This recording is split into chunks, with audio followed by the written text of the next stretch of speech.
144 ধারা জারি হয়েছে এবং সেই নিয়ে এখন এই মুহূর্তে দাঁড়িয়ে যেখানে সন্দেশখালী থানার তরফ থেকে বলা হচ্ছে 144 ধারা জারি করার কারণ হলো তারা এলাকায় শান্তি বজায় রাখতে চান, শান্তি ফিরিয়ে আনতে চান। কিন্তু আদতে সন্দেশখালীর মানুষ কি শান্তিতে রয়েছেন? তাদের মধ্যে কি আতঙ্ক চলে গিয়েছে?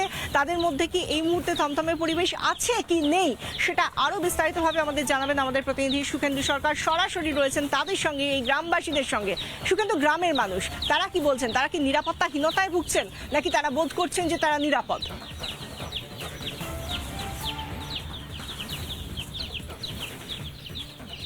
বিশাখা, একটা ছবি দেখাবো, আমার ভিডিও জার্নালিস্ট অমিত নাথকে সেই ছবিটা দেখাতে বলবো।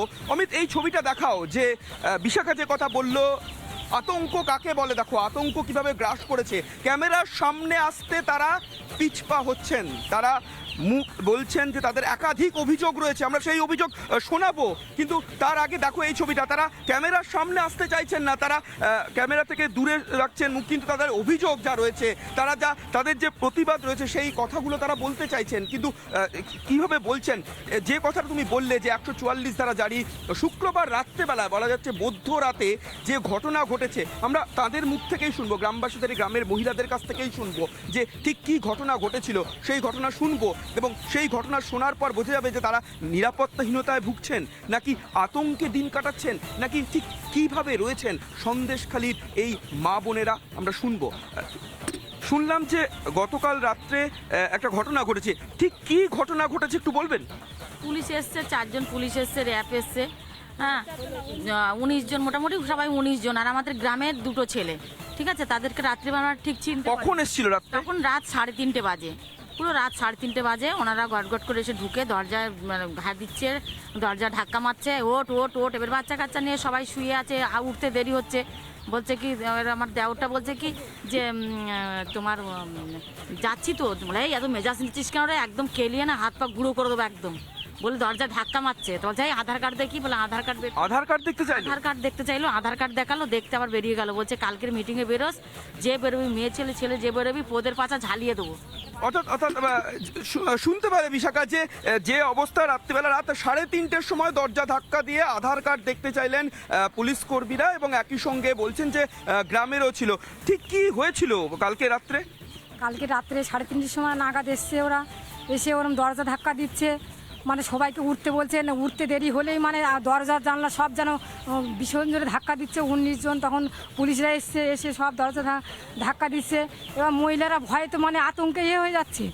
এবার বলছে এই ওট ওট। এবার বাচ্চা কাচ্চা নিয়ে আমরা সবাই শুয়েছি, উঠতে দেরি হচ্ছে। বলছে এই অত দেরি হচ্ছে কেন, উঠবি তো? তা বলছে দাঁড়াও আমরা উঠছি। বলে এইবারে তোমাকে বলছে তোর আধার কার্ড দেখি, বলে আধার কার্ড দেখানো হলো।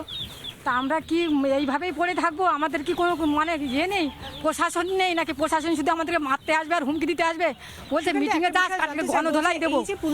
তাহলে আমাদের পাশে তো মানে অবস্থায় সেই সময় বাড়িতে দরজায় ধাক্কা দিচ্ছে, কটার সময় এসেছিলেন তারা প্রশাসন দিয়ে?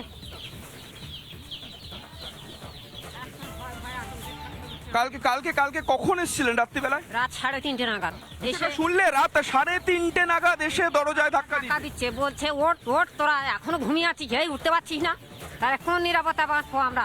রাত্রে ভয়ে ভয়ে আতঙ্কে আমাদেরকে থাকতে হয় সারাক্ষণ। আমরা বাচ্চা কাচ্চা নিয়ে ঘুমোতে পারি না রাত্রে, এইরকম অবস্থা আমাদের দিন কাটছে। তারপরে বলছে তো আধার কার্ড দেখা, বলে আধার কার্ড দেখালাম, দেখাতে এইসব হচ্ছে। সারা রাত আমাদের ঘুম নেই। বিশাখা, শুনতে পাচ্ছ মুখ ঢাকা দিয়ে চাপা কান্না, বলছেন তারা, বলছেন যে কিভাবে বাঁচবো। যাদের রাত্রে আসছেন তারা পুলিশ এসে এই ধরনের কাজ করছে, এটা অভিযোগ, এবং তারা বলছেন, এবং তারা এই কথাটা বলতে সামনে চাইছেন না বলতে, এবং তারা ক্যামেরা থেকে মুখ ঘুরিয়ে তারা বলছেন, কারণ বারবার যেটা বলছেন যে তারা নিরাপত্তাহীনতায় ভুগছেন। আমি আরও একবার জানতে চাইবো, ঠিক কী ঘটনা ঘটেছিল কাল রাত্রে?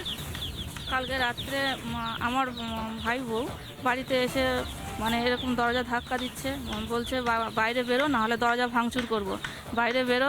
কারা এসে বললো? পুলিশ আছে, আমাদের স্থানীয় 2টো ছেলে আছে, কিন্তু ঠিক মুখটা চিনে উঠতে পারিনি ছেলে দুটোর। বলছে এই ভাঙচুর করব, পুলিশ যদি হবে তাহলে ওর নামটা কি করে জানলো পুলিশ? মানে মহিলাটার নামটা জানলো কি করে পুলিশটা? নিশ্চয়ই এর মধ্যে কোনো বদমাইশি লোক আছে, যার জন্য ও মানে এরম ষড়যন্ত্র করছে আমাদের বিষয়ে। মহিলা পুলিশ ছিলেন কি? হ্যাঁ, মহিলা না, মহিলা পুলিশ ছিল না, মহিলা পুলিশ একটাও ছিল না। সব মানে পুলিশ এসে মানে তাদের খিস্তি যেরকম শিবু হাজরা খিস্তি আর উত্তম সর্দারের খিস্তি আর শেখ শাহজাহানের খিস্তি, সেই খিস্তি পুলিশগুলো দিচ্ছে। কোনো মানে জানে যে আমাদের মুখ্যমন্ত্রী পাশে আছে, ওই জন্য ওরা মানে উত্তেজিত হচ্ছে। জানে যে মুখ্যমন্ত্রী আমাদের আছে পাশে, ওই জন্য ওরা খিস্তি মারে ভীষণ।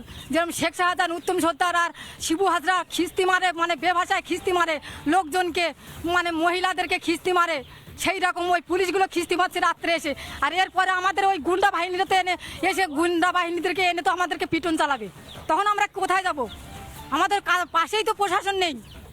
মুখ্যমন্ত্রী কি বলছে? মুখ্যমন্ত্রী ওখানে বসে বসে কি তামাশা দেখছে?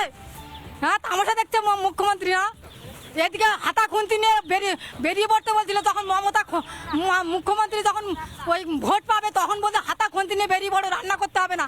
আর এখন না আমরা যেরকম ন্যায় বিচার চাইছি, তখন মুখ্যমন্ত্রী কোথায় আছে?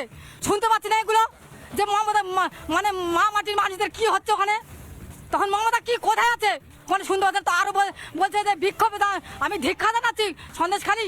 কেন বলবে কেন? মমতা মুখ্যমন্ত্রী এদিকে হাতা খুন্তি নিয়ে আমাদের বেরিয়ে পড়তে বলছিল। মমতা মুখোপাধ্যায় কি করছে? মুখ্যমন্ত্রী এখন বসে বসে তামাশা দেখছে। মহিলা সন্দেশখালী ধিক্কার দিচ্ছে, তাহলে আমাদের কি এখানে প্রশাসন দিয়ে আমাদেরকে গণধলাই দিচ্ছে? সুখেন্দু, আমরা বুঝতেই পারছি যে হ্যাঁ? মহিলাদের বিক্ষোভটা আশ্রয় পড়েছে এতদিন ধরে সন্দেশখালীতে। সেই মহিলাদের বিক্ষোভ আবার নতুন মাত্রা পাচ্ছে, যেভাবে রাত 3:30-র সময় তাদের ঘরের দরজায় ধাক্কা মেরে তাদেরকে উঠতে বাধ্য করা হচ্ছে, গালাগালি দেওয়া হচ্ছে। এই সমস্ত বিষয় তারা সহ্য করতে পারছেন না। ধন্যবাদ সুখেন্দু, তুমি নজর রাখো, আমরা আবার পরবর্তী সময় তোমার সঙ্গে যোগাযোগ করব। কিন্তু এই মুহূর্তে সন্দেশখালীর এই প্রান্তে যেখানে আমি রয়েছি, সেখানেও বেশ কয়েকজন মানুষ রয়েছেন এবং সেখানেও মহিলারা বলছেন যে তারা নিরাপত্তাহীনতায় ভুগছেন, কিন্তু তারা এই লড়াইয়ের থেকে সরে যাবেন না। তারা বলছেন আর পড়ে পড়ে মার খাবেন না। আপনারা তো এই শিবু হাজরার পোল্ট্রিতেই কাজ করতেন। হ্যাঁ, আমরা কাজ করতাম, আমরা কাজবাজ করতাম। কাজে আমাদের দেরি হলে আমাদের তো বকাবকি করতো। তাছাড়া আমাদেরকে যখন তখন আমাদেরকে ডেকে নিয়ে আমাদেরকে বলতো এইটা করো, সেটা করো, এটা এই কাজ সে কাজ। আমাদের বেতন পেতেন? বেতন আগে 1 মাস বলছে আমরা ডিউ রেখে দেবো 1 মাস করে, এখন 2 মাসের ডিউ দেয়নি।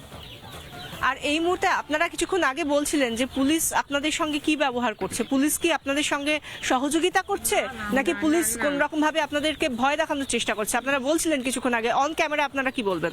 পুলিশ তো এমনিতে আমাদের কোনো কথা শুনছেই না। আমরা যে প্রতিবাদ করতে নেমেছি, আমাদের দিকে চিহ্নিত করছে, যার জন্য আমরা এই যে মুখেতে ঢাকা দিয়ে কথা বলছি, চিহ্নিত করছে আমাদের দিকে, একে একে চিহ্নিত করে কোথায় বাড়ি খুঁজে সেই রাত্রিবেলাতে এসে আমাদের উপর হুমকি দেওয়া হচ্ছে, ধমকানি দেওয়া হচ্ছে, আরও বাজে কথা বলা হচ্ছে। মানে মহিলাদের দিকে যেভাবে বাজেভাবে করা হয় সেই রকম কথা বলা হচ্ছে। কি বলছে? পুলিশ বলছে? হ্যাঁ, পুলিশের লোক। আমরা তো সব পুলিশকে চিনি না, কিন্তু ওনারা ইউনিফর্মে এসছেন? না, ইউনিফর্ম না, অনেকে শীতের সময় তো বোঝা যাচ্ছে না ঠিক আছে। আমরা ঠিক পুলিশের ফর্ম কি অন্য ফর্ম আমরা বুঝতে পারছি না, কিন্তু মনে হচ্ছে যেন পুলিশের লোক। তারা পুলিশ সেজে আসছে। গ্রামবাসীরা এক হয়ে গিয়েছি, গ্রামবাসীদের মধ্যে কেউই নেই। আর যারা এই যে শিবু হাজরা, শেখ শাহজাহানের যারা যে ডান হাত বাম হাত বা তারা সহকর্মী ছিল, ওনারা এখানেতে গ্রামেরই অনেকে ছিল, গ্রামের কেউ নেই এখানেতে। ওনারা সবাই যে যার গা ঢাকা দিয়েছেন। অর্থাৎ আপনারা বলছেন বহিরাগতদের নিয়ে আসা হচ্ছে। আমরা আবারও এই গ্রামের মানুষরা কি বলছেন তাদের প্রতিবাদের ভাষায়, তারা কি বলছেন, কিভাবে সোচ্চার আজকে তাদের কণ্ঠস্বর, সেই নিয়ে আমরা কথা বলবো তাদের কাছে।